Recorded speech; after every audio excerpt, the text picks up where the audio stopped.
Title: Alien Tycoon's deaf daughter couldn't hear until a human janitor father miraculously restored her hearing. In the sprawling city of Zytherian Prime, towering crystal skyscrapers glimmered beneath a neon-purple sky, and hovercrafts zipped between the colossal buildings like swarms of metallic fireflies.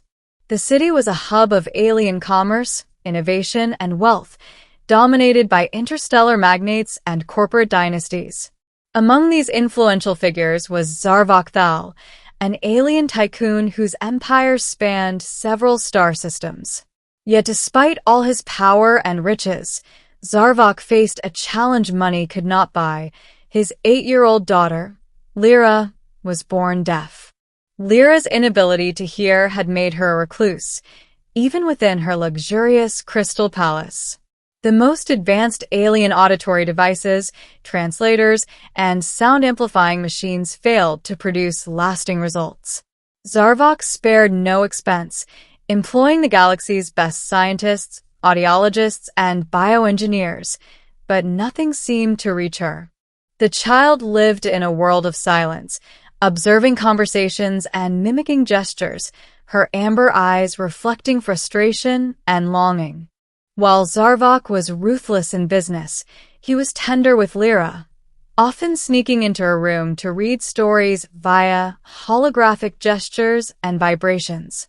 Yet even these moments were tinged with sadness. Lyra could not hear the warmth in her father's voice, only the vibrations and shadows of sound. It was on a rainy violet evening, when the city's hovering lights blurred against the downpour, that fate introduced a human janitor into Lyra's life. His name was Ethan Harper, a single father from Earth, employed on Zytherian Prime's lower districts, cleaning corporate complexes to support his young son. His work was menial, his salary meager, and yet his presence carried a subtle warmth and humility foreign to the alien elites. Ethan was sent to the Thal Palace to sanitize one of the guest halls, a routine task, but the timing could not have been stranger. While mopping floors in the vast atrium, he heard a soft, rhythmic tapping coming from a side corridor. Curious, he followed it, and there he saw Lyra, sitting on a platform, tracing shapes in the air with her small hands. Her amber eyes were fixed on a floating hologram of musical instruments. Despite her silence, there was an unmistakable longing in her gaze, a yearning for sound. Something about her drew Ethan closer, not fear, not obligation, but empathy. He knelt down at her level and mimicked her movements, gently tracing the holographic shapes with his fingers. Lyra's head tilted slightly, and for the first time that day, she laughed, a soft, vibration-filled sound that made the human's heart tighten. Over the following weeks, Ethan's visits became routine. Though his official duties were limited to cleaning and maintenance, he began interacting with Lyra, using touch, vibrations, and improvisational gestures to communicate. He taught her rhythm by tapping floors and walls, translating sound into movement she could feel. Slowly, she responded, mimicking the vibrations, laughing when the patterns delighted her.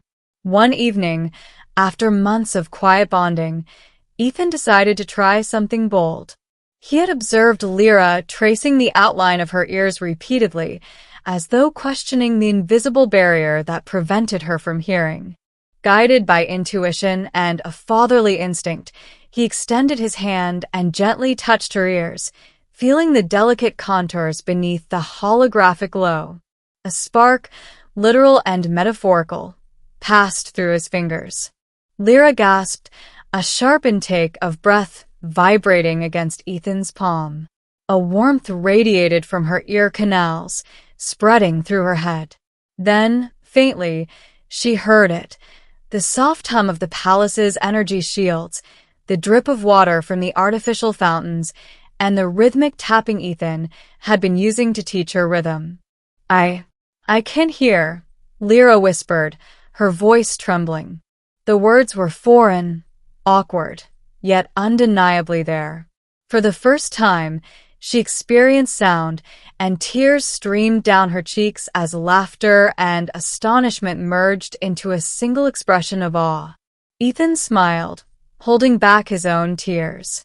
Yes, Lyra, you can hear now.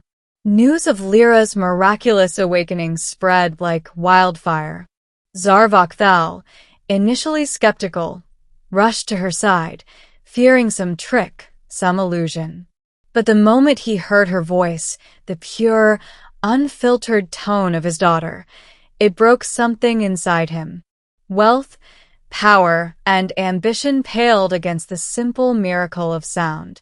He embraced Ethan, gratitude and respect mingling with disbelief. Human, you've done what no scientist, no machine, no expert could, Zarvok said, his voice trembling. How is this possible? Ethan shrugged modestly. I don't know. I just listened and I tried to understand her. Sometimes, it's not about machines or money. It's about patience and connection.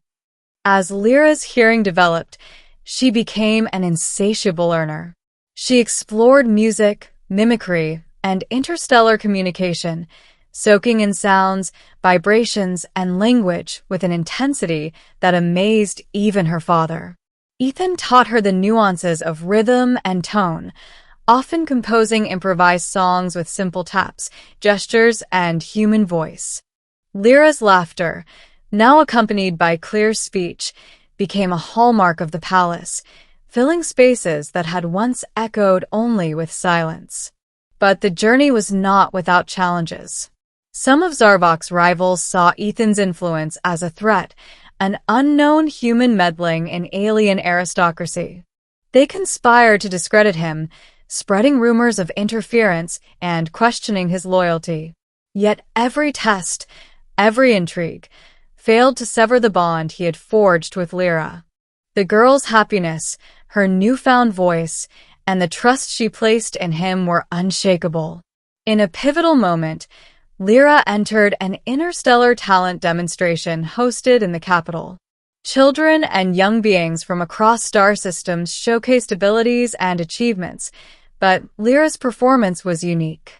With Ethan by her side, she played an instrument designed to combine tactile vibrations and sound waves, creating melodies that resonated both audibly and physically.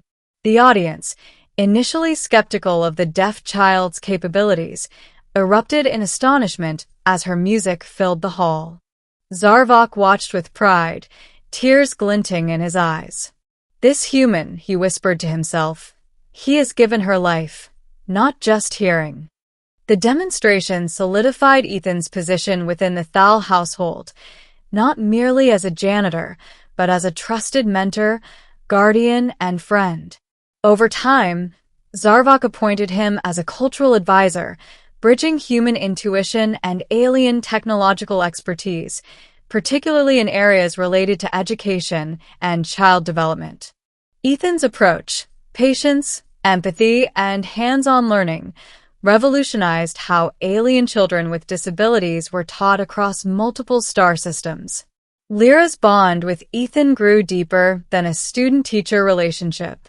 She came to see him as a father figure, a protector, and a friend.